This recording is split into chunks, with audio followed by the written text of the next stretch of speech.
किती सुंदर दिसत आहे पहा ही मुलगी. हिचं नाव आहे वैष्णवी.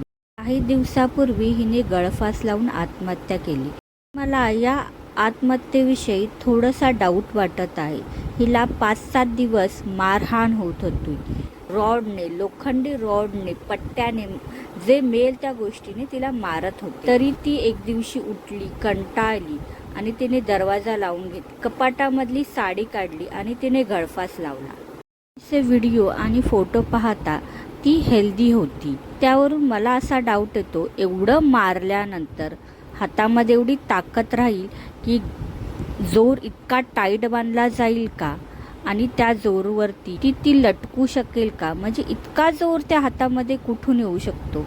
तिच्या मारलेल्या खुणाही दाखवल्या गेल्या आहेत. त्याच्यावरून मला खूप डाऊट वाटतो आहे.